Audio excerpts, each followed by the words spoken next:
Welcome to the hottest single mom show on the most amazing case-solving speed in episode 2 of High Potential. She kept changing clothes for the baby to see in the morning until the baby was satisfied. The baby finally saw a piece of clothing that satisfied him because he liked girls wearing short skirts. On her first day as a police officer, this hot single mom discovered a colleague's error in an ongoing case. A man had fallen from a rooftop onto his own car. Based on the investigation at the scene, Daniel believed the man had accidentally fallen while dancing, though he did not rule out the possibility of suicide.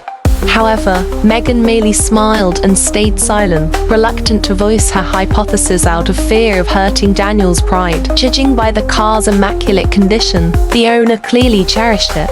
Would someone committing suicide really take their car with them as collateral damage? Megan then visited the crime scene, taking just a glance to notice a key piece of evidence overlooked by the police: the direction in which the phone holder had fallen. From the wear patterns on the phone screen, Megan deduced that its owner was left-handed. Although skeptical, Daniel turned on the phone, and as soon as the wallpaper lit up, Megan identified the image as Michelangelo's The Torment of Saint Anthony.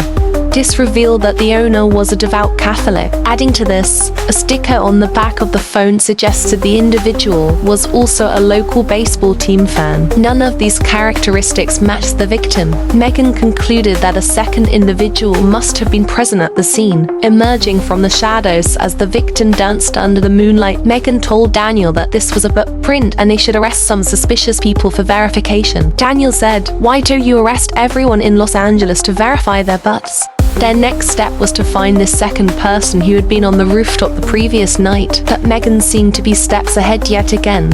While visiting the hospital to check on the victim's condition, Megan noticed a group of the victim's friends in the hallway. She quickly identified two left-handed individuals and one Catholic man wearing a pendant.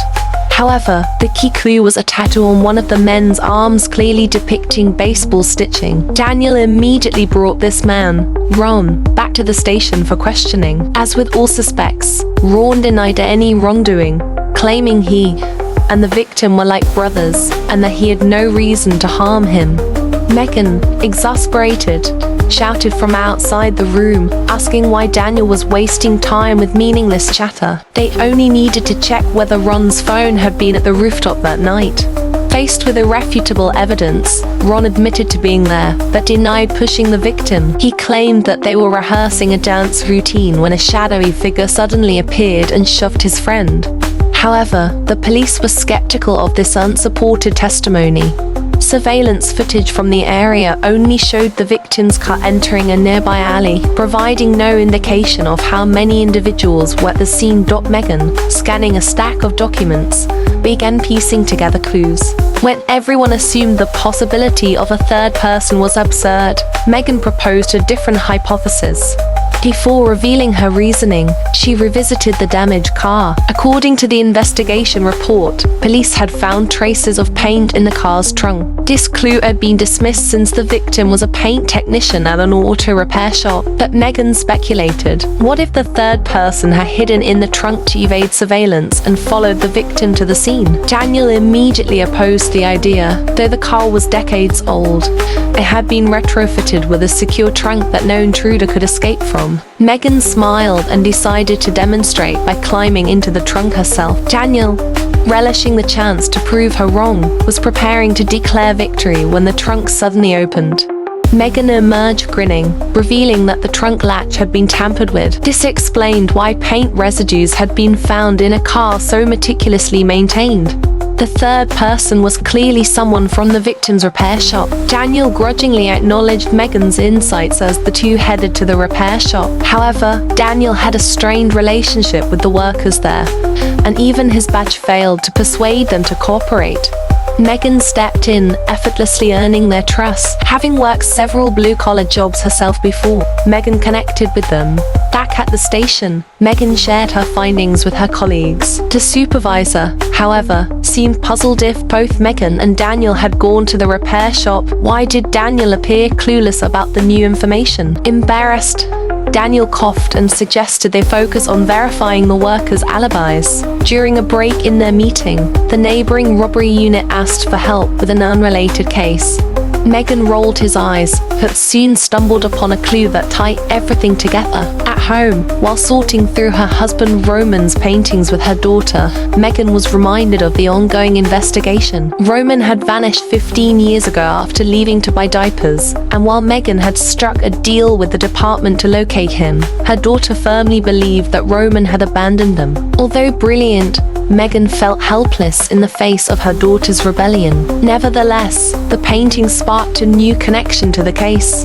Late that night, Megan dragged Daniel to the crime scene for a reenactment. Megan hypothesized that if the perpetrator had attempted to suddenly ambush the victim, they must have hidden behind a nearby stone pillar, waiting for the victim to turn away. Daniel grew impatient, claiming he could deduce just as much without needing a late-night demonstration. But Megan introduced an unfamiliar concept, a celestial phenomenon called the counterglow effect. This occurs when the moon and sun form a 90-degree angle, making moonlight especially dazzling. On the night of the crime, this phenomenon had made it impossible for the assailant to see clearly, causing them to shove the wrong person. With Ron still alive, Megan deduced the attacker would strike again. Using Ron's contact information, Daniel called him, but the background noise rendered communication impossible. Megan discerned the song playing in the background, identified the bar it was coming from, and the two rushed there. However, by the time they located Ron, he had already been shot and killed. The gunshot wound to his abdomen indicated the attacker was someone he knew. The police arrived to secure the scene. Megan faced the painful reality of witnessing a life slip away for the first time.